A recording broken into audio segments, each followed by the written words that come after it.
Yes, indeed. This First Class, Second Place podcast. I'm your host, Jason Enrique. We're here having a panel today with a couple of guests, a bunch of filmmakers on the show this week. And make sure you're following First Class, Second Place on TikTok and Instagram. And, of course, follow me, Jason Enrique. Check out my backstage profile. And that's all I got. You can start now. It's your show. I'm going to, because an hour's going to go by. He's going to keep going. And they're going to be like, wow, he did it. He did the whole hour. Man. Yes, indeed, ladies and gentlemen. Thank you so much for joining us on First Class, Second Place. And you can already tell this is going to be that kind of show. Oh, yes, it is. Oh, yeah, it is. So, ladies and gentlemen, let me introduce you to, again, two of my favorite guys in the whole wide world. Not just in the podcast world, but just in the whole wide world. And I'm also glad that you guguys are back here. Ladies and gentlemen, once again, Chris Aballo and UgoBoy in the house right now. Hey, where's my applause, Marv? I know you did. And by the way, shout out to Marv Behind the Glass. Bravery Marvelous. Oh, man. So, guys. Is there a Marvelous drop? Marvelous. Oh, there it is. There it is. Okay. There it is. I don't know that one. That's I figured with the voice. He played that on mine when you came on my show. Did he? Yeah. Dude, my ADHD is too, like, I Well, can't. I mean, thanks to this guy right here, I've become a Bailey fan. So if you have a Bailey yeah. Yahtzee there. Love you, Bailey. Yahtzee. No, wrong Bailey. It counts, though. It's all good. It's all good. Crossover episode. Yeah, anyway, but guys, thank you so much for joining me once again. I mean, you guys have been on the show before, but I think, both times it went amazing. But I'm really glad to have both of you together in studio on First Class, Second Place. Thank you guys again for coming. No problem, Hey, thank you bro. for having us on. Having us on together. Yes. Totally. And for this reason, no less. It's awesome. Well, I mean, there is a reason why I asked the both of you to join me together on this episode, because you guys, the both of you, and a whole bunch of other people behind the scenes, you have a fantastic short film out called The Out. Yes. And first and foremost, bravo, because I saw the movie at Smart Castle, down at a festival down by that's led by Kevin Smith, I believe. Yes. Down in South Jersey. Yes. I forget the name of the town, but It's Atlantic Highlands. Atlantic Highlands. Smart Castle Cinemas on, I think it's Main Street. I think it's the Okay, Yes, all right. Street. Yeah. Follow Smart Castle Cinemas on Instagram. Smart Castle Cinemas. Shout out to Ernie. That's right. Shout out. We'll get to him. Don't worry. I got a story, but we'll Yeah. Got a couple of So, Ernies. I love the film, honestly, and I'm not just telling you guys that because you guys are my friends and we've hung out and so on and so forth, that we work together. I genuinely did like the film a lot because I love the dialogue that was written by you. I love the dynamic between the two of you guys. I think that you actually showed range, Hugo, because I've known you for quite some time now, and I think I saw a different side of you on screen. So that goes to show that you definitely have talented. You're performative, and I expect big things from the both of you guys. But I just wanted to get that out of the way first and foremost, that I genuinely do love the movie. So I guess we'll just start off with the Inception. I mean, you probably talked about this a million times, but it's okay. But I have, but I will as long as this thing exists, which is forever, which is fine. Totally. Right. So all right. So first and foremost, why the title The Out? Well, it is based on an experience I had during summer of 2022. Okay. So what happened was, and I will try to give the shortest version of this possible, I swear, because this isn't my show. But 3 hours later. Basically, yeah. Well, and that's why I'm just like, okay, where's the meat of the story? Let me just stick to that, because otherwise we're going to be here all night, and Marv's on the clock. So I had there was someone I was talking to, a woman I was talking to, and we'd seen each other at a couple events, and we were in touch through social media, and kept saying like, oh, we need to get together and have a drink and like continue our conversation and blah, blah, blah. No intentions there or anything like that, but it was just like, oh, we need to get together and have a drink and just hang out one of these nights.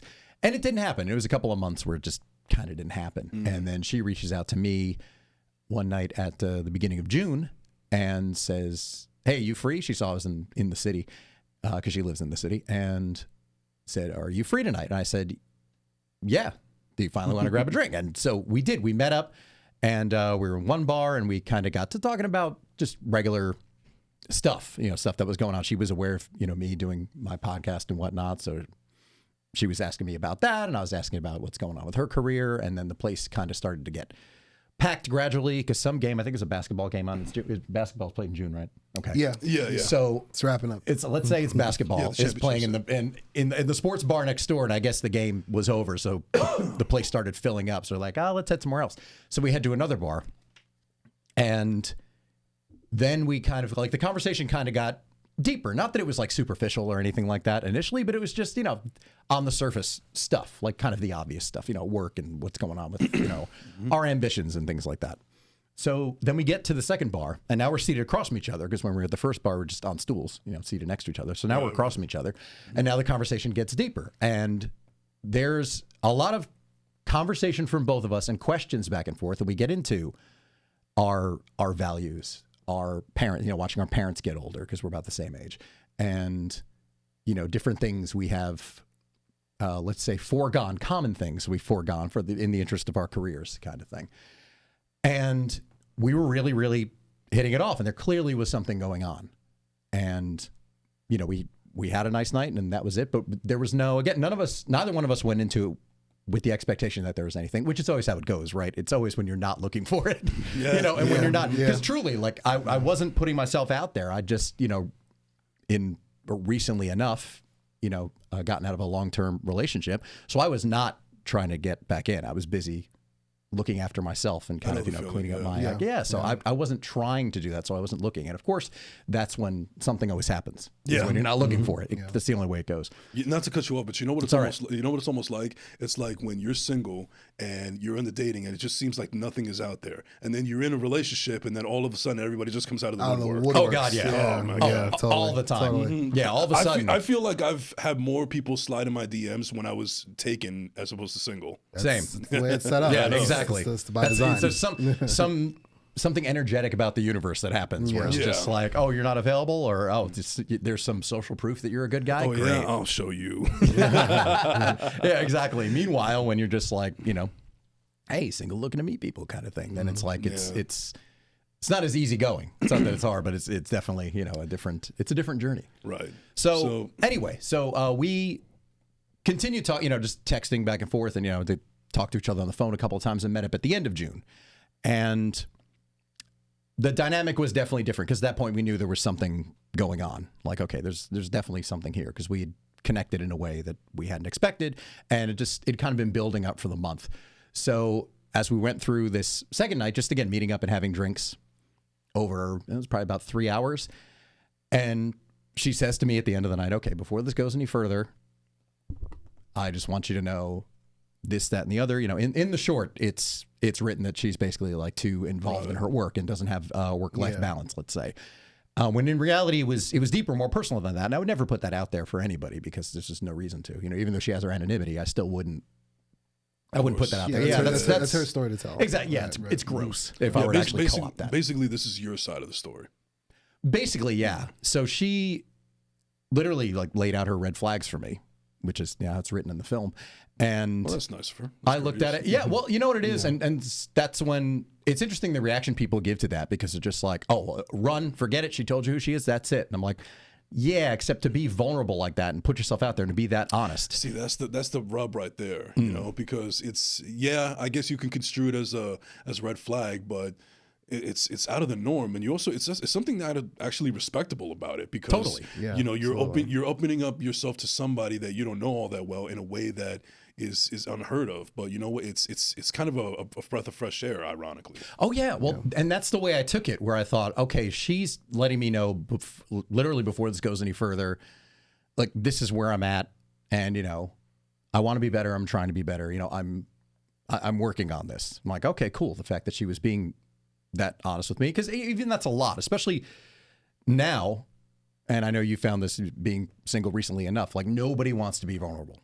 Nobody's trying to put too much of themselves out there. Just be too upfront about themselves. Not that they're being dishonest, but keeping things very close to the chest. They're not trying to be as candid about things, especially about flaws. So the idea that she was being that honest with me, just let me know, like, this is where I'm at, was honestly.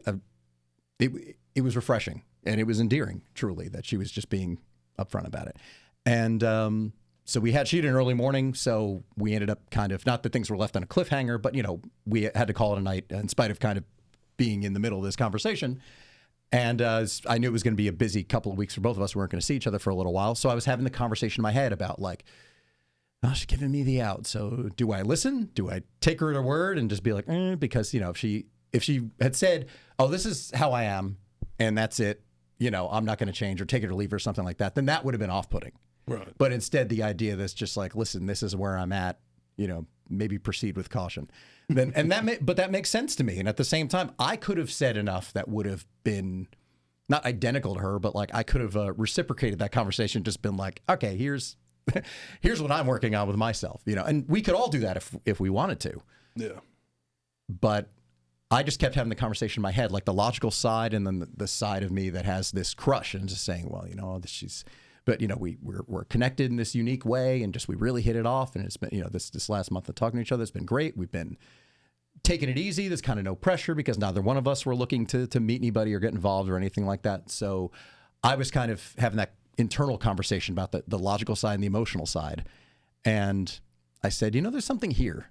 Let me start putting this down. So I literally did spoke 10 minutes of dialogue kind of back and forth into my phone, and then listened back to it and kind of started shaping that into a story, and said, you know what, there's definitely something here. And that was another thing that inadvertently had come up earlier in the night, because she knew about my film ambitions, and I'd done, you know, sketch videos with my friends and stuff like that. But she had asked why I hadn't done more film stuff. And she kind of painted me into a corner where she said, I'd actually mentioned, funnily enough, what came up was the Spa Kessel Film Festival was, their deadline was about 3 weeks away. It was like the end of July. And I said something to her about that and saying, well, you know, a few friends asked me if I was going to submit anything. I said, I haven't written anything. I don't have something to submit, blah, blah, blah. And she said, so you're telling me with your people and with your creativity and everything you do with all your talents, you're telling me you couldn't write something and put it together in 3 weeks to submit for this deadline. And I was like, wow, she's got me dead to rights. Yeah. You know, she painted me in a corner, but she was right. She's calling you out. So, She really did. She really did. Something like that. Yeah, she had me dead to rights in that sense. So another reason I was compelled to write it, because I thought, yeah, why don't I write this? Just without any intention, having nothing to do with her, just like, oh, I'm just sure I wrote a script that it's about us. It wasn't about that. It was just, well, let me write this story because now this is in me. And anytime something's in my head, I write it to get it out. Even if it's just writing it in a journal. Like that's why something like journaling, is powerful, because it's just, if something's bouncing around your head, just get it out of you. But the idea, I was able to turn it into a rough version of this, what became the film. Just be able to write, you know, that first draft, and then I did 3 drafts ultimately before I kind of scrapped it because things ended up not going anywhere between the two of us. So I just said, let me not. This will just be on the hard drive. You know, I'm not going to pursue this thing because why? You know, revisit it. But all that to say, that's where the title came from. Literally was given the out, and that's why with the title, you know, it's the first thing in the trailer. The out. What does that even mean? Yeah. She said she was giving me the out because it could be a mob movie for all you know. Like, listen, one more job and I'm out. I heard you're paying houses. Then I'm retired. I see what you did there. And that's it. Like, what you did there. And it kind of made me laugh. And there was a part of me that was intrigued because I thought that's a vague enough title that people are going to be like, what does that mean? Yeah. Not knowing it's a conversation that, you know, ultimately is a conversation about dating. Right. Now, what's also interesting is that I was actually there, like in behind the scenes when this camaraderie between the two of you guys, you know, started to do the process of this the show. I mean, this movie. Excuse me. So we all went out to sushi at this place in East Rutherford. Yes. You know, courtesy of Marv of Bravery Studios. Thank you, Marv. That was a year ago. Good times. Yeah. That was a year ago this week. I know. That's crazy. Isn't that fucking crazy? That's nuts. That's nuts. And then I was sitting next to you, I think, Chris, and I was kind of like, you know, doing my own thing and talking to Marv and everybody else, but I think I was kind of also eavesdropping about the chemistry that was building between the two of you guys, and I was like, something special is going on here. Ugo was sitting between us because I was right next to him. Yeah. So you have a much better vivid memory than I do. Oh no, I do, because there was something about it that night for whatever reason, how we were bouncing off each other, and I don't even remember what it was aside from hearing, you know, our boy Osei's hilarious. Oh yeah, dating story. No, it's like for me it was the impressions. He just would break into these random impressions of just. He did an impression of you. He did an impression of just different movie references and whatnot. And there was definitely an Al Pacino in there somewhere. Yeah, like it was like a friggin' one-man show on friggin' Netflix. And I know you were taken back by his voice in general. Yeah, well, that was from the first time we had met doing the Die Hard panel. Debate, right from Zoom. And plus after we did the panel, I followed everybody immediately on Instagram. Yeah. And I saw some of his like individual stuff and. You know, like he does a lot, but his voice is just so distinct. Like pretty much everybody who in our circle who does this, he's got a podcaster / radio voice. Right. Well, if people go back and watch that Die Hard debate, which is available on YouTube on Braver Studios, Link in the description. Link in the bio. Yeah. Like the video, subscribe to the channel. Yeah, see. But anyway, I actually when the moment I heard you spoke, and then afterwards you finished your diatribe. And then afterwards, that's when I actually complimented you on your voice as well. You did. Yeah. So it's definitely out there. Even when we were done, even when we wrapped up the live, we were still on Zoom, and I was like, man, I got to tell you. I was like, holy shit, am I listening to 1950s radio or something? Yes. That's the first thing that popped in my head. Right. Lucky cigarettes. Oh my god. Well, that's the thing. Like, I do kind of have the announcer thing, and I try. That's why I play it up for the intro to my show. Is mocking the game show host kind of thing. Hello world. This is Chris Aballo's podcast. It's completely taking the air out of that, but at the same time embracing it. Like, well, if this is how I sound, then let me at least just do that, and then we're gonna have some fun. By the way, besides the opening that you do, I also love the guitar riff on Cape, which is awesome. That is fucking awesome. Yeah. Thanks. I'm gonna re-record that and do a proper studio version of it one day. I kept saying, that's it. Like, that's literally a demo recorded in my friend's apartment in 2010. Wow. Which was, and it still holds up today in 2024. So it sounds all right. I gotta say, I fucking love it. I personally do, and that's like it's awesome because I'm a big fan of your show anyway. Yes. So when I listen to the episodes, every time a new one comes out, when that intro, that guitar riff comes out, I was like, all right, here we go. This is like, here we go. It fits. Like, it was. If I'd written it for the show, it'd be something completely different. Right. But it's just something. It's actually a full song. Like, there's full instrumentation and lyrics and everything to it, but it just never came about from the band I was in at the time. Right. Just we never ended up doing anything with it. So when I started doing the show, well, lo and behold, when I started doing the show, literally day one of lockdown, almost 4 years ago, I was like, well, what am I going to use? I don't just want to go in cold like, hey, everybody. So everybody's at home for 2 weeks in New Jersey. I'm doing the show Mondays and Fridays for now. I was like, well, I need something. Right. And I was just going through literally just unused recordings, a whole file folder I had with tons of unreleased music. And I'm like, this one. Nice. It could have been 12 other songs. It was eeny, meeny, miny, mo, basically. Yeah. And I'm like, that one works because that kind of grabs you right away. And it starts with just guitar, as well. Yeah. So going back, it's okay. So going back to the sushi place that we were at. Yes. Now you guys building a camaraderie. You guys got along great, and then I think that you had mentioned on UgoBoy podcast, now streaming on digital platforms, that you went home later on that night and you thought about it and you thought that Ugo maybe has something here. And the crazy thing is that when you initially wrote the script, it was actually for somebody else, another friend of yours, Christian Cortez. Yes. Correct. Yeah. Now, when you wrote that script and you had him in mind, did you base Ulysses, which is your character's name, around Christian's personality and so on and so forth? In the early drafts, it was more because the dynamic was honestly, it makes it easier to write. Whenever I write something, I kind of cast it in my head, even if it's not going to be. You do like dream casting about whoever it is you want to pick, any actor or actress in the world. But I just thought it was easy to write this because it's just okay. Well, this is going to be a couple of setups, two people having a conversation. This will be easy to shoot because in my head I'm like, can we shoot this in 3 weeks? Up to the challenge she put to me. And you shot it in 6 hours. I was thinking ultimately, yeah, give or take.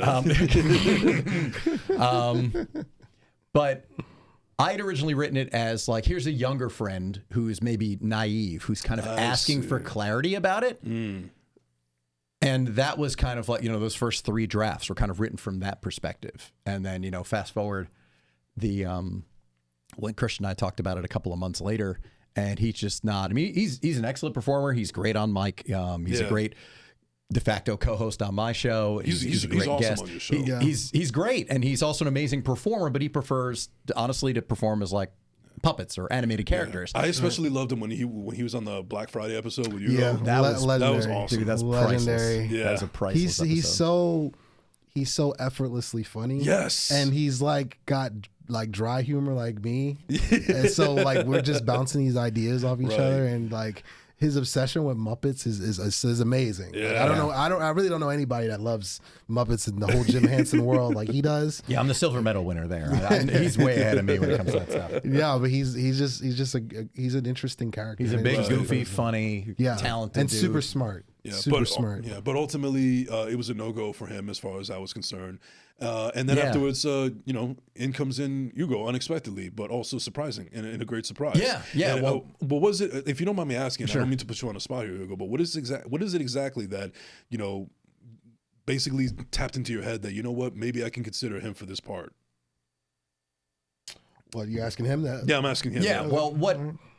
So the funny thing is, and I only put this together back in the fall when we had our first crew screening of The Out back in September, that we went to sushi Friday night. Yeah. Saturday, I drove to like way western Jersey, practically Pennsylvania, because I was shooting something else. I was casting another short, which hasn't come out yet. But the crew who was working on that, when we were wrapped for the day, we were going to talk about shooting The Out. And Christian and I had somebody else in mind who we kind of talked about. He'd actually suggested, like, have you thought about using so-and-so? And I was like, that's not a bad idea. He's okay, yeah, I think that might work. And ultimately, we didn't go in that direction. We talked about it actually on that day, the day after I met Ugo, just by coincidence. The idea of like, I don't know, we haven't really heard from him. Like, it's just kind of, nothing negative, but just, the guy kind of hasn't been in touch.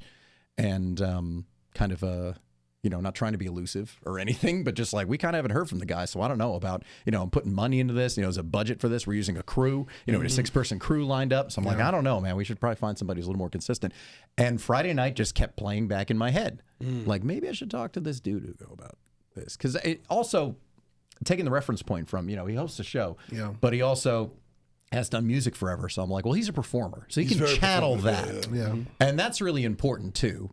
And I think there's actually a great quote on that director, Alexander Payne, director of The Holdovers, which we've been raving about for months. Great movie. There's actually, if you have Peacock, they've added some extras on to I saw on that. Yeah. And one of the things he says, and one of the reasons he chose Divine Joy Randolph and Paul Giamatti was, even if you get comedic actors, you can get them to do the drama stuff more so than getting dramatic actors to do comedy. Yeah. Like the skills definitely translate differently. And I was even thinking that, I'm just like, well, this dude performs and he is funny. Now, granted, his character has all the funny lines. Yeah.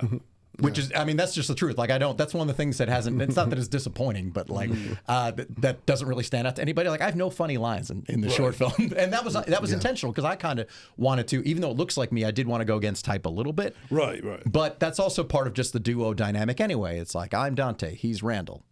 I'm Felix, he's Oscar. This, and any duo you look at in any comedy, like there needs to be kind of like and Mortimer. Well, is one of them funny? I don't know. They both seem kind of annoying. Okay, yeah, there you go. I'm Louie, and you're excuse me, you're Billy Ray. Billy Ray. Yeah. We can do that. But that's every Looking good, Louis. Exactly. Feeling good. But that's every duo. So it's like you kind of need to have that dynamic because you can't just have everybody be fun. That's what as I say, but there can only be one Venkman in the Ghostbusters. The other ones need to bring something else to it. You can't have everybody be funny. That's the truth. So I was thinking like, well, he can deliver these lines. He's funny anyway, because obviously I've been following the show for a couple of weeks at that point. And I just thought, you know what, I'm gonna ask him if he's down to read it, and we'll go from there. Because our camaraderie was good enough that I was just like, I could bounce off this guy. I could see this working. And I sent it to him, and I'll hand it off to you. Now you can kind of give your Well, again, it was kind of weird because I still didn't really know him. Like we'd met in person once, and then one time in Zoom. Yeah, 3 weeks earlier on Zoom. We know each other 3 weeks. Yeah, and it was like so it's like. It was kind of an ask. This dude trying to sleep with me? I was like, why is he trying to cast me in this what movie? What the hell does this guy want? Like casting couch? I've heard about show business. Yeah, you guys are on the red couch right now. So yeah, there we go. There we red have table it. talk. Exactly. So finally, I've been playing the long game for the last year. Time So Chris Weinstein over here. No. Wow. I'm out of here. Oh, savage. No, don't play that. Don't encourage him, I swear. He loves drops. I will leap through the window. He loves it's better drops. than Yahtzee. I will flip this piano table over and storm out. Play a Yahtzee. No, not totally. He it was. I didn't really know him, like honestly. Like I told him that numerous times. So I think Reminds me of it. My I don't know you. I was like, so when he first asked, I was like, all right, bro, just send it to me. Let me see exactly. And even when I read it, I was like, all right, this is like a script. This isn't like, because I've had friends who've like tried to do scripts or tried to do say like some bullshit. I was like, this isn't some like, I learned how to write a script on YouTube, and, bro, or a sketch, or a sketch, yeah. or a sketch, Yeah, or a exactly. sketch, exactly. People send you sketches all the time. Exactly, because I was thinking it was from the description, it sounded like, oh, this is gonna be like a sketch, like a comedy sketch, like or a bit, right? So after reading through it, like getting through like 2 pages, I was like, oh, this is a legit script. Like so then I quickly then asked, okay, we should probably have dinner so we could at least get to know each other. He wanted me to date him. Yes. For him to consider this. Absolutely. That's what it is. Exactly. This guy ate a lot of surf and turf on my dime. Yeah. Just because he wanted to be in the out. Yeah, because I don't put out on a first date. For sure. Although it's called the out. Although it's been a year. So. Yeah, well, as long as it wasn't a chain restaurant. God forbid. No, it was, yeah. He was like, we're going out to dinner. No Really? Cheesecake You're taking me Factory. to Cheesecake Factory? Yeah, no Cheesecake Factory. One of the dinners was I was like, what about just coffee? But one of the dinners was Chevy's. The first one I think was a Chevy. I believe so. So yeah, it was. But they're getting more and more spread out though. So to be fair, like Chevy's is kind of a get. Totally. So we went from like Chevy's to like Stagehouse. Me and him actually went to the movie theater right next to Chevy. So I'm climbing we're up the Chili's. Yeah. Well, I'm also climbing up the ladder. You're working your way up. Well, it's like everybody likes Chili's. Like if I ask Jason to go to Noches de Colombia, like is that racist? I'm like, hey man, you want to meet up for dinner at Chili's? Seemed like a safe bet. Everybody likes Chili's. My parents like Chili's, and they don't even go out. So I figured, this will be good enough. That's universal enough. This is why I wanted you guys on the show, man. It's going off the rails. Sure. Yeah, my show has been so good lately that I need an episode to be a mess, so that from here on out it all looks great. I'm on the incline. So you have a standard. We're starting 2024 real low. You got a floor. This is floor. This is the appetizer to Kate, basically. Absolutely. Yeah. So but after talking to him and having dinner with him, I was about the second time because we went on about 3. Yeah, you were playing hard to get. Yes. Yeah. It was a courtship. Yeah, because again, and when I saw just the volume and I saw that there was no action in it, I saw that this was and that's what he had pitched it originally. He's like, this is a conversation. So when he first pitched that this is a conversation, I'm just like, all right, it's going to be quick. Like, no, this is a 14-page conversation. Yeah. So this is kind of Shakespearean in that sense of Tarantino-esque. This is Tarantino-esque. This is or Christopher Nolan-esque. His are heavy dialogue or whatnot in a quick time frame. So when he like outlined for me exactly what he was doing, why he was doing it, and the way he wanted to do it, and really what sold me the most on it was the fact that mental health, masculine vulnerability, a lot of stuff that guys wrestle with, and stuff that's like being discussed and talked about now. That's very common. It's very safe to have these type of conversations now and put that type of artwork now too. So that's kind of what really sold me on it. And conversations like that guys have that aren't gross. Right. Guys have a conversation about women that's not right. That's not gross. Locker room. That's not locker room. Yeah, exactly. Right, because there's so much of that out there now, and that's also so much of comedy. Yeah. Which is frustrating. It's just like the crude,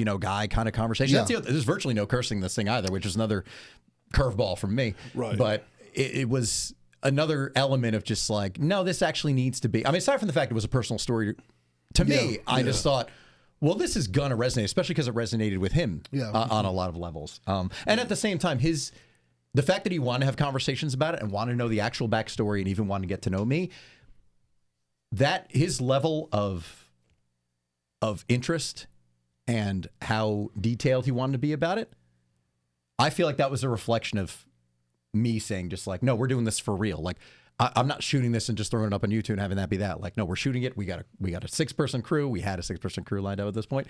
It's like, we got a crew, the budget's X amount, and I'm going to be submitting this to film festivals. Like, this is a chance to actually put some stuff out there that's different, to show some different sides of me. Yeah, some creative range. And so, cool. but that kind of, I think, ratcheted up his level of seriousness, where he wanted to see exactly where I was at. So everything he was asking was completely in alignment with my expectation for what I want to do. So that was just another level on which we clicked, where he knew what the assignment was, but he wanted to understand it. Yeah. So it's definitely an interview. Yeah, and several interviews. And you know what? I think that's why I really love the film, because I feel like I resonated as well. Because you made a great point, Hugo, about how men's mental health and how it's not very often talked about, and this is a conversation between two guys that pretty simpatico, or just, you know, I feel like every single male, whether they want to admit it or not, has been in a situation like this before. Oh God, Absolutely. Yeah, and they just Absolutely.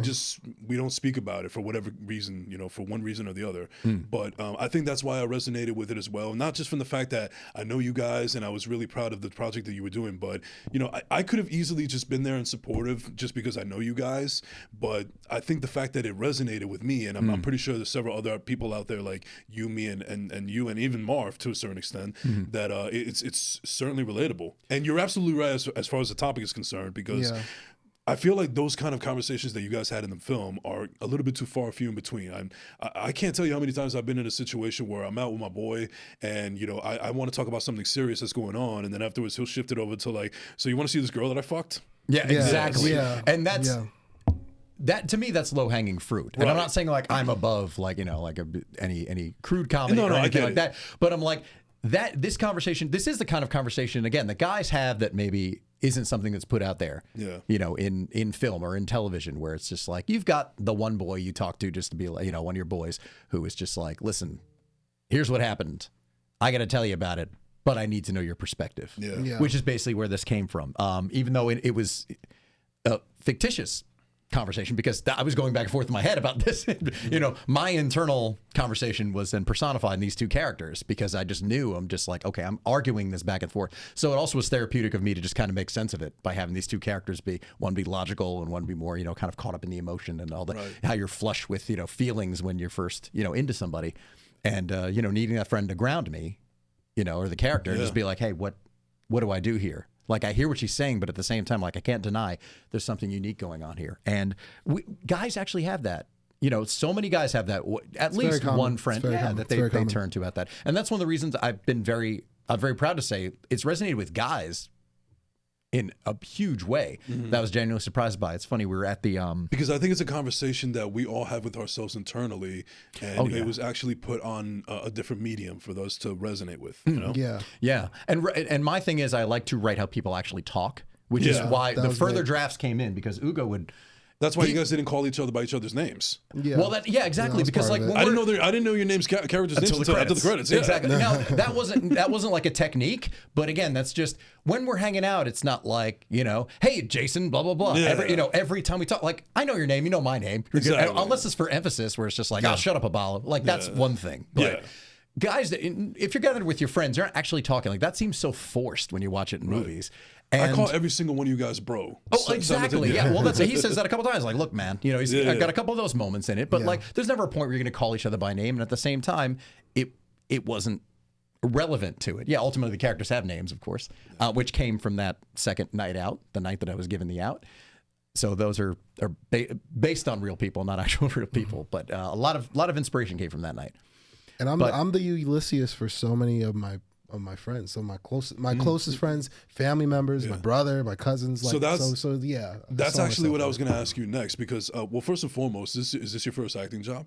That was my first no, because I've been doing on-camera stuff in music videos and extra work for years. So, and some theater stuff too as a kid. Yeah, stage stuff. Right. Yeah, some stage stuff. It was my first short. It was definitely my first short. Okay. For sure. But it wasn't my first time on camera, first time with a script, or first time on camera. No. Okay. So with that being said, you know, you tapping into this character, obviously an actor's job is to basically evolve into the character. You know, you're not just basically memorizing lines off a script. You actually have to become that person. Yeah. And maybe Ulysses is not exactly who you are, but it's an amalgamation of other people that you've known in your lives, and you just kind of put that in the pot and just mix it all together, and then you made Ulysses your own character. I did, and I knew that just going off of the dialogue and off of the reads we did together, I was beginning to craft, and I would ask questions too. I was like, so how do you see this guy? Like, what are some intricacies about this guy, or this, and the third? And we'd bounce ideas off each other throughout the whole process. And then it just made too much sense from just the way the dialogue was written, that I was like, this guy's got to be a little bit kind of like closed off a bit, like kind of direct.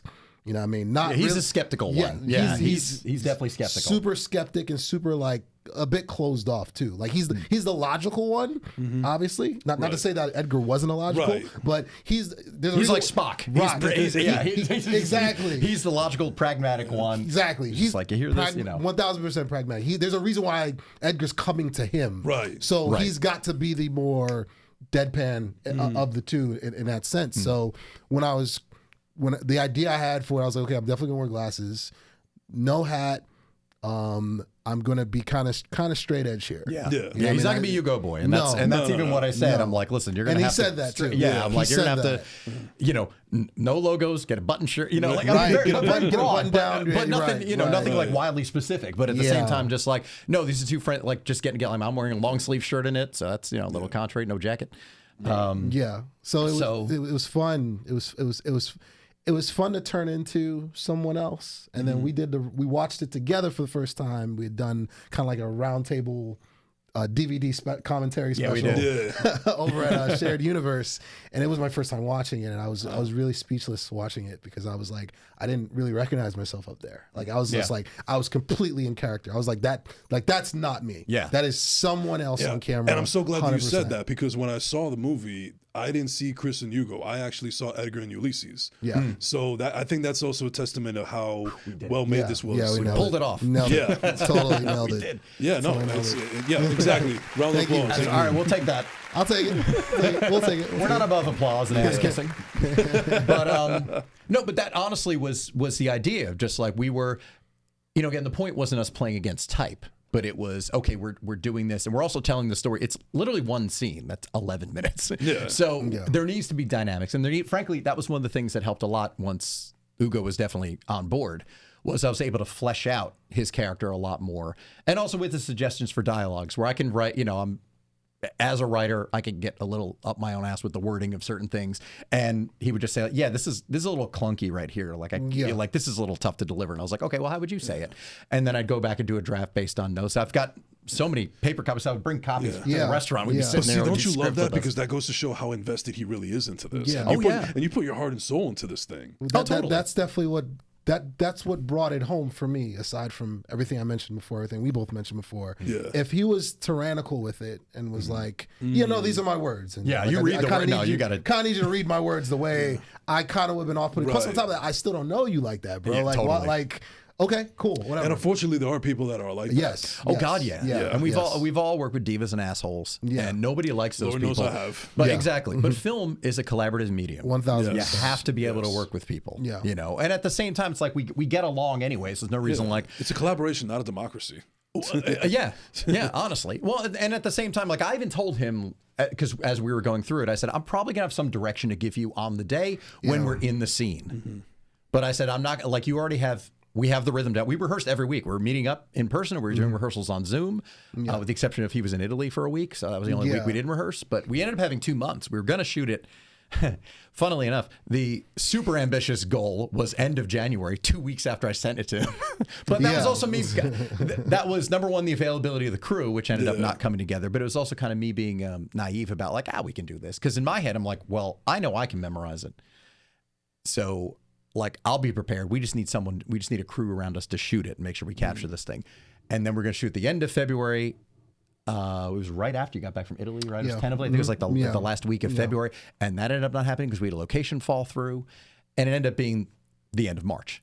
Yeah. But it was a blessing to end up having 2 months of rehearsal because we were able to get that rhythm down. And while building our actual friendship as well. So I think that helped to translate when you're watching the film. It's just like these guys obviously have an existing friendship, and that's something we really sold through acting. Yeah. But the reality is we actually did have that going on anyway. Right. So it made it that much easier to sit and work. I mean, in fact, we got along so well. Like you'll see the outtakes reel sooner rather than later. But like you would never know. It's funny watching that back, and I'm sorry to everybody who's like watching and listening to this right now because you haven't seen the film and you obviously haven't seen the outtakes. But it's amazing we got done the film that exists because the tone was completely silly. Like we were just having fun. We were laughing the whole time. I would have loved to have been a fly on the wall on that day. Oh my God, it was so fun. You'll see a very condensed version of it, but it was. You have to have fun because you're doing so many takes, yeah, and so many angles. and so many and so many bloopers. Like, and there's frustration too.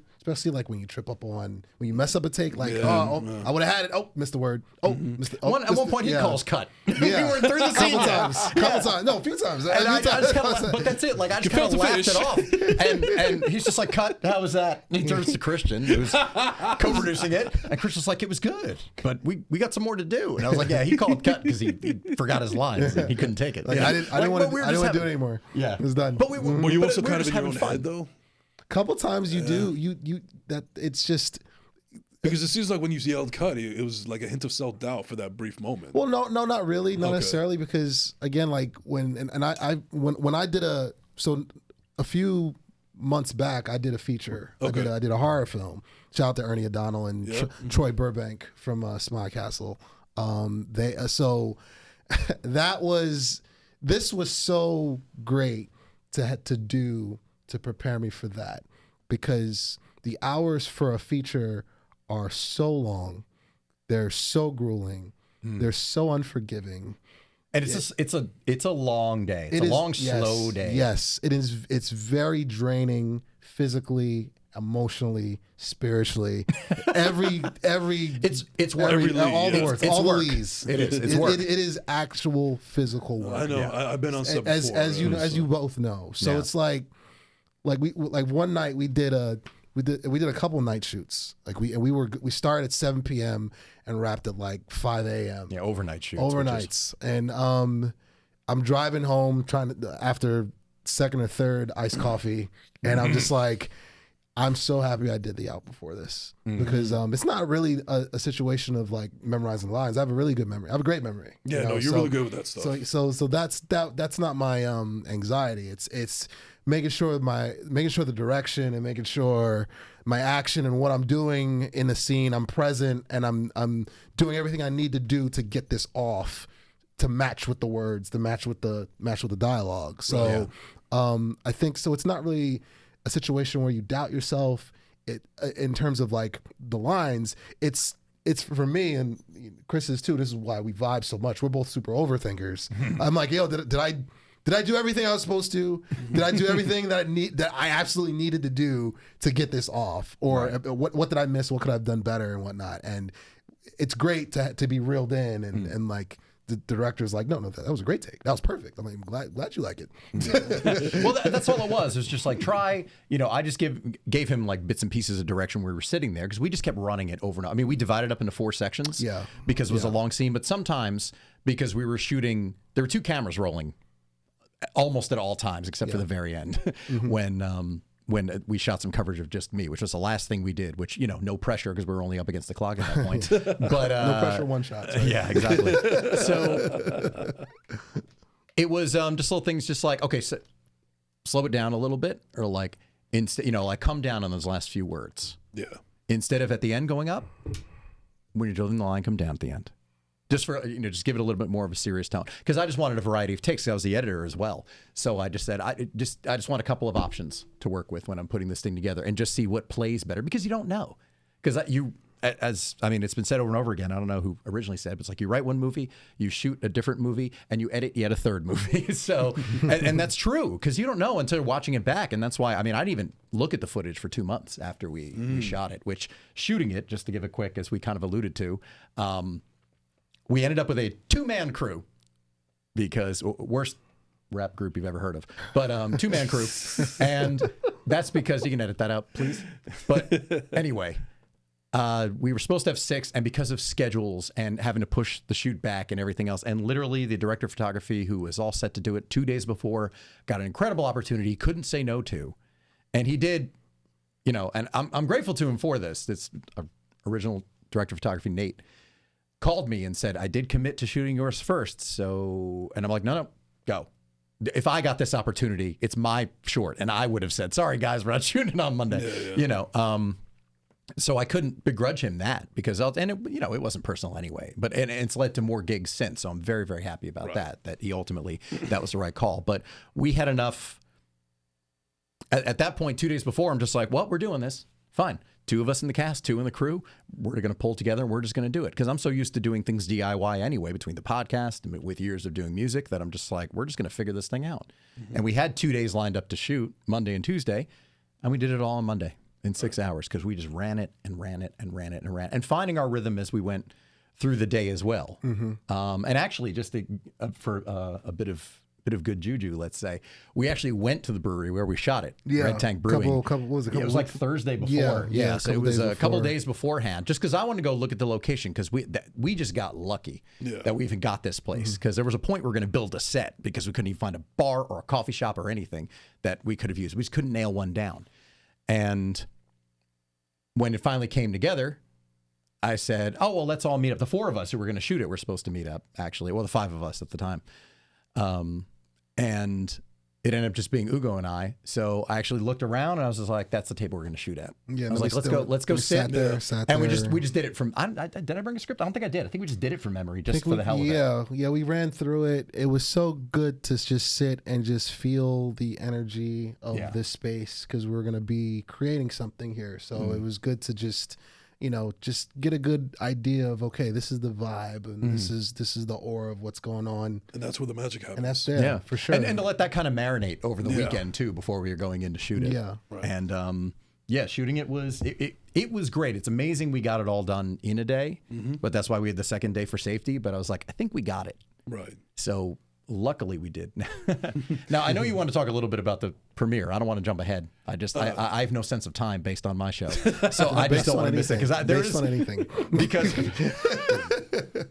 well, I mean, we can talk about the premiere in a little bit, but okay, I'm sorry. Go ahead. No, it's all right. But no, I want to get back to you with regard to the premiere. That's why. It's very funny. We will. But no, it was just that I did a little bit of thinking, because in preparing to do this episode, I watched the episode that you did on his podcast, the UgoBoy podcast. Yeah, that's right. Yeah, like the channel, subscribe to the video. Like the video, subscribe to the channel. You'll get it. Yeah. UgoBoy 88 on all the socials. UgoBoy podcast. Yeah. But anyway, in that episode, one of the things that you said towards the end of it was, there's a mantra that you believe in, or like something that you believe in, where you say that there's people that are seasonal, there are people that are assigned to you, and what's the other thing?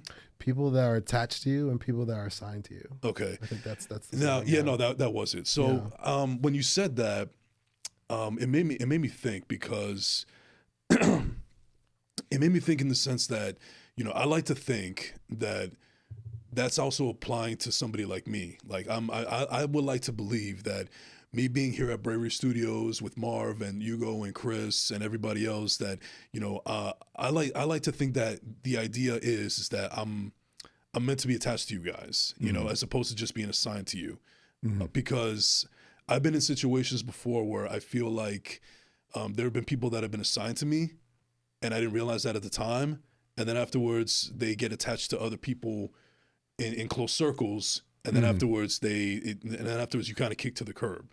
So I just thought a lot about that, and I'm going to be honest with you guys. Sometimes when things like that happen, it makes me even worry that that no other influences out there is going to affect you guys into making me realize that I want to believe that you guys are meant to be attached to me, and you guys are just not seasonal. Maybe you guys came at the perfect time, but I don't want it to be a situation where, like a year ago, we all kind of go our separate ways because of whatever happens. And I like to think that with everything that is going on, especially with you and I doing the sports show, and then you and I, working and talking on other things, I think that over some time I realized that I think I know more now. It's concrete that I'm meant to be in your guys' lives, and you guys are meant to be in my lives, and I meant this when I said it on my birthday last year when we all went to again another sushi spot. What?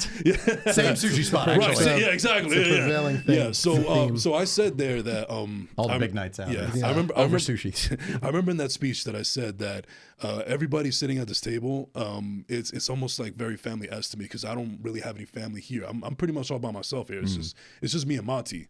And then you guys are like my extended family, and I just don't want anything to change. And I'm really glad that months later, I'm glad that you guys especially are still in that category.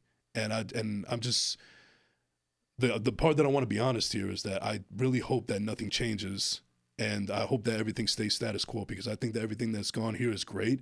And I'm just, I'm afraid of, I'll just say it right now. Like, there's a part of me that's kind of afraid of losing you guys. And I really hope that doesn't happen. Well, it's like, don't get attached to that feeling. Yeah. Okay, let's just say that. Yeah, I mean, it's like, well, it's hard not to. It's hard not to when there's other aspects that have happened in between. Oh, no, I get that. I get that. But I mean, you don't want to, you don't want to be in a position where you feel like I'm waiting for the other shoe to drop either, because then that's going to invade and and set the tone for things. Not intentionally, but we've all done that. We've all been afraid to lose the girl or lose the friend or something like that, and it comes out in some way. So like, just don't let yourself get hung up on that. I mean, dynamics change. I mean, look, my friends who I did my first podcast with, I love those three guys like brothers. Nothing's ever going to change that. I haven't seen him in a while. Yeah. I'm literally seeing one of them next month. We had to make plans a month in advance, because that's where everybody's at. Everybody else has kids, and he's expecting a kid, so we're trying to get that in before I never fucking see him for a year, 1 to 18 years, until the kid goes to college. But it's like those dynamics just change. It doesn't change the love we have for each other. I mean, there's friends who I don't talk to even on a weekly basis who it's just like, everything's cool, but everyone's just caught up in life and all that stuff. So like this dynamic here, it's hard to imagine like it's going to be like this forever. I think we all know, that just we're the three best friends. Faces, exactly. Like the phases of life change, and everybody goes through their stuff. Yeah, but I wouldn't. It's inevitable. Change is the only constant. Such a constant. Yeah. So I mean, the dynamic isn't going to change. That's the important That's part. the thing. Exactly. It's just like, just because we may get caught up in our lives, we'll go in different directions. I'm not saying away from each other, but just the way life's. Yeah. Life be lifing. Life be lifing. Yeah, and, I think that's a Mina quote. Probably. And there she is, making a cameo, a digital cameo. One of my closest friends, he again, this guy, I spent more time with him than my actual family for actually a number of years, because he was my videographer when I was signed to a record label. And he got married, he had a kid, and he moved to California. Like, I haven't seen him in person in a minute. I've probably seen him in person maybe like twice in like the last couple of years. And that's with COVID too. You know what I mean? So like, and we both had enough self-awareness to be like, yo, and we had that conversation. I was like, bro, when your kid gets here, when your son gets here, it's gonna change. I know I'm gonna see less of you. You're gonna, and when you get married, and he got married, I'm gonna see less of you. Our dynamic is it has to change. Yeah. I mean, how could it stay the same?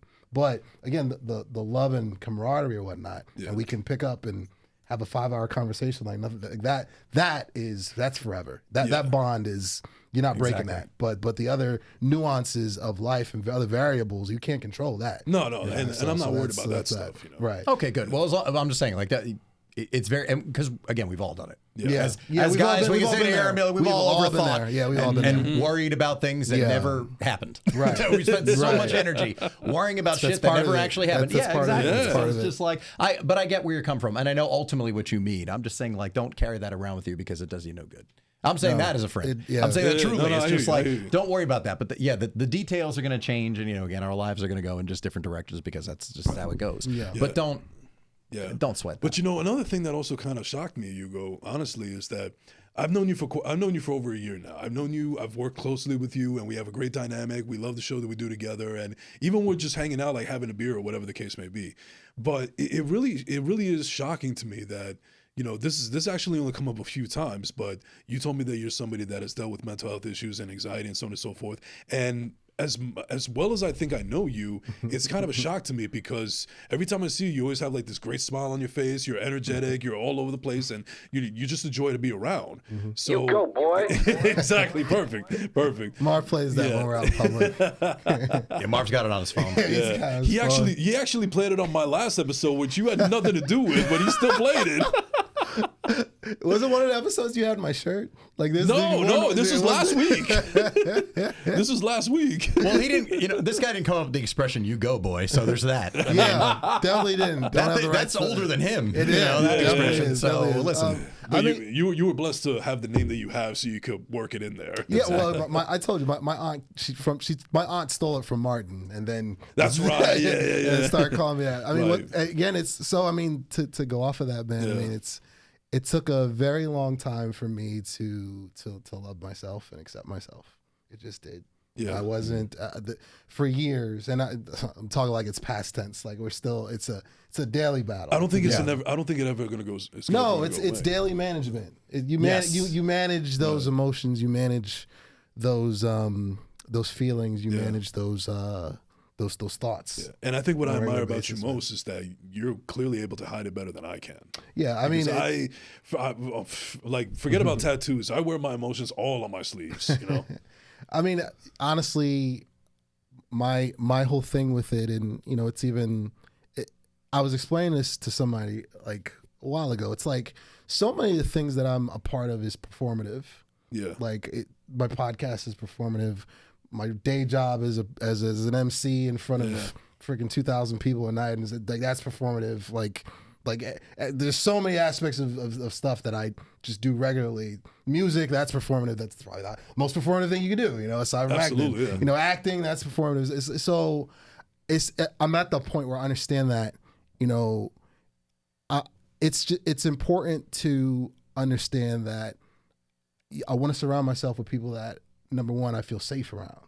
Like I feel safe when I'm here. I feel safe around my Bravery family. I feel safe around certain members of my family. Not all members of my family. I get that. Yeah, wholeheartedly. Exactly. Yeah. So it's just I got to the point in my life where, and one of the pacts I made with myself years ago is like, I want to surround myself with better people so I can feel safe and just be myself and not worry about, am I doing too much? Am I saying too much? But most importantly, really go out of my way on a daily basis to stay away from crystallizing and manifesting the negative thoughts. Because the negative thoughts are there, 100% constant all the time. They never get switched off. It's when I give power to them when I say, well, how am I going to screw this up? Or how am I going to mess this up? Or who's going to screw me over? Like and it's no joke. It's no exaggeration. Most of my life was geared and centered in that. I would voice it and I would say it. I'd say it it's always going on in my head, but I would say it out loud. Like, all right, this is great, but when's this going to turn other, how am I going to mess this up? Or who's going to mess this up? I would do that.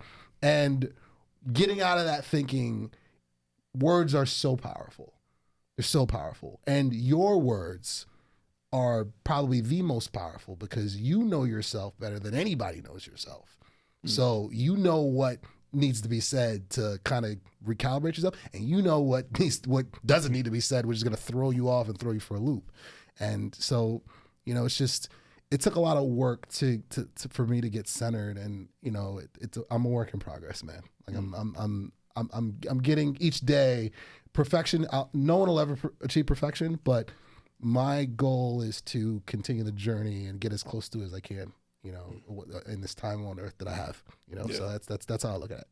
Yeah, I love that, man, because like I said, you could have fooled me.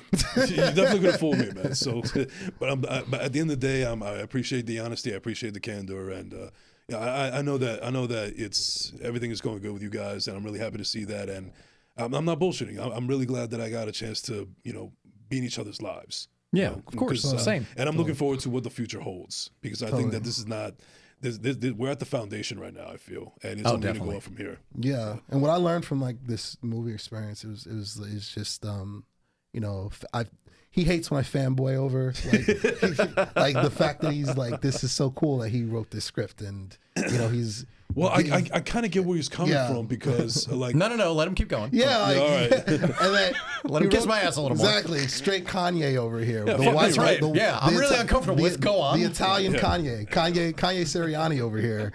Like the fact he writes the script, he can act in it, and he's giving me direction in it as well, and then he edits it on top of that. It's like, that shit's hard to do, man.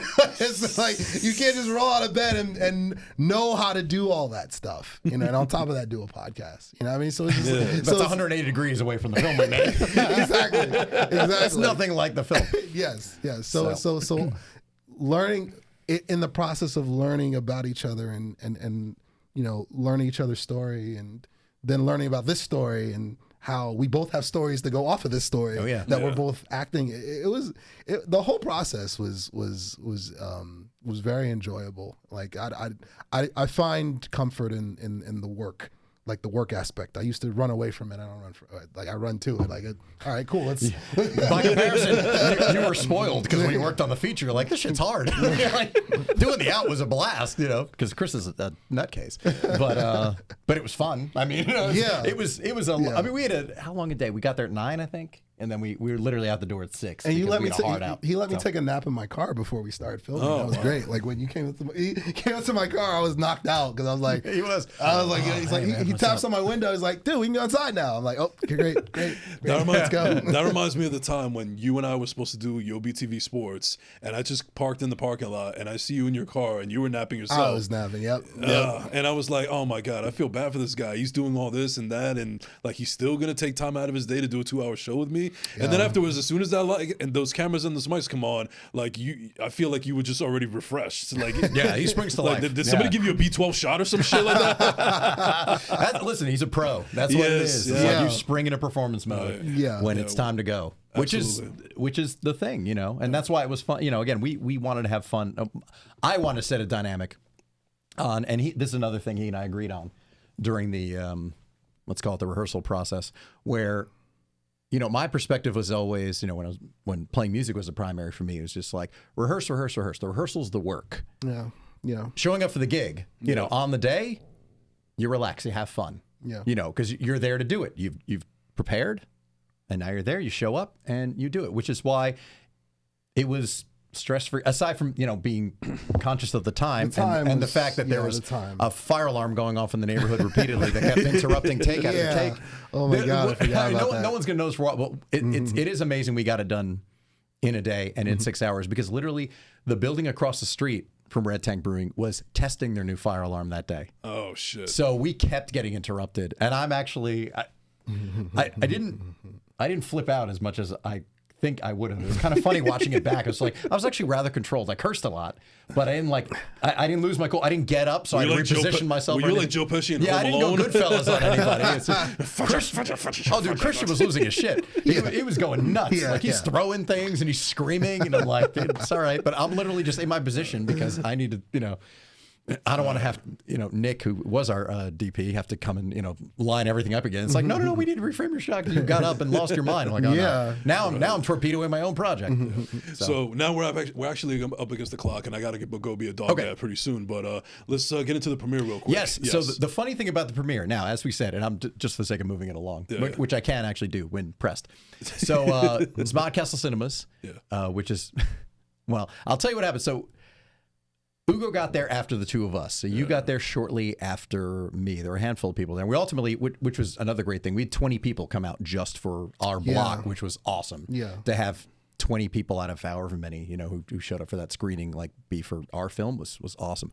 But you and I are in the lobby, and I'm kind of making my way around because everyone's trying to talk to me, and I'm also making sure I greet everybody who showed up for us and everything. Yeah. And at a point, you said to me, I think I saw Rick Darris from Clerks walking around here. And I was like, oh, yeah, that's Ernie O'Donnell. He runs. He's the Smodcastle keeper.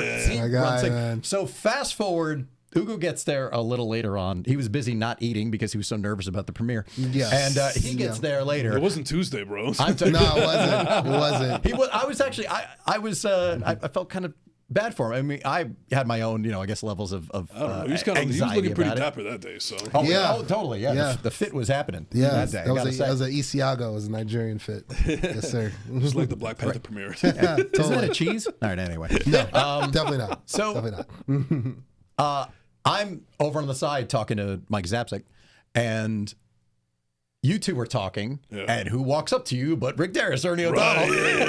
I'm like, Now, not only is a guy you just said, I think I just saw him here like 15 minutes earlier, but he's walking up, introducing himself to you guys, and he wants to talk to Ugo because he's offering him a role in his movie. Right. So I'm like, I wish I could have been a fly on the wall for that because I'm like, Jason's head must be imploding right now. Like, what is that? Like, I'm just meeting this guy, and like he was looking for this guy, so he could offer him a role in his movie. Yeah, the guy that fucked Caitlyn is offering Hugo a role in the movie. Yeah, exactly. And I just talked to him on the phone. Man, that was a long time ago. Like the night. That's hilarious. The night before, you out of shape.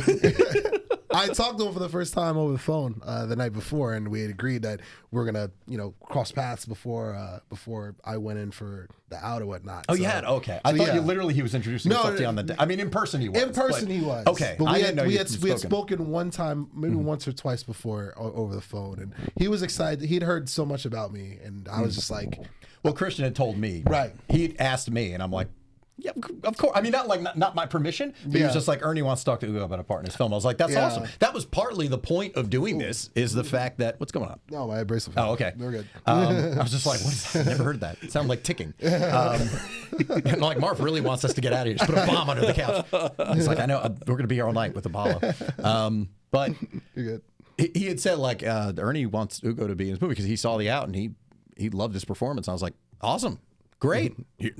I don't know if Christian had your number. Maybe I had to give Christian your number to give to Ernie. Yes. But he had let me know beforehand, so I knew that was coming that night. And I didn't want to say anything to you because it's not my news. And and Christian had, I guess Christian had talked me up to Ernie, which was pretty cool.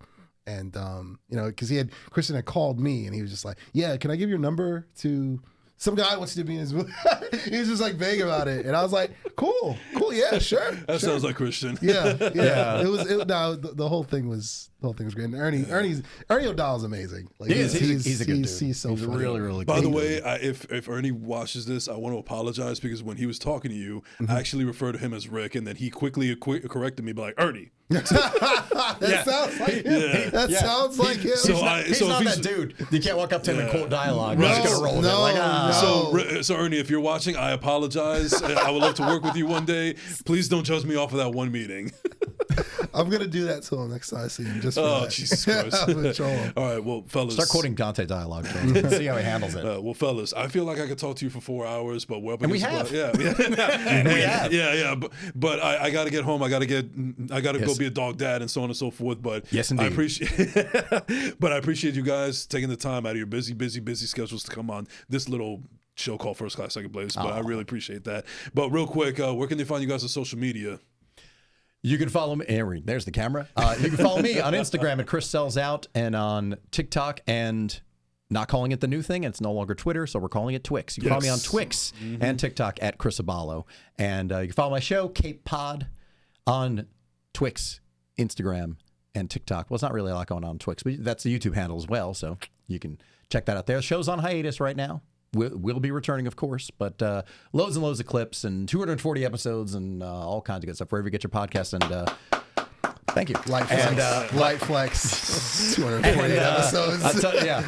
And a ton of video episodes on YouTube. Hopefully. SiriusXM is going to call one of these days and just be like, "Can we put your show on?" We got no money, but it's like, all right. It's prestige. When Apollo 101 happens, we were talking about this. Yeah. SiriusXM calls me. Howard's only got, I think, a year or two on his contract. So when that's up, 101 is going to be free. Nice. And what about you, Hugo? Where do they find you on social media? UgoBoy88. That's on everything. Instagram, TikTok, Facebook, u-goboy.com.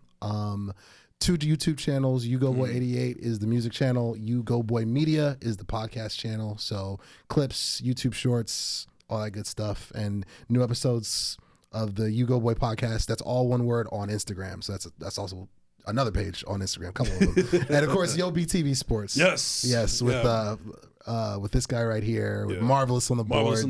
On Saturdays at noon.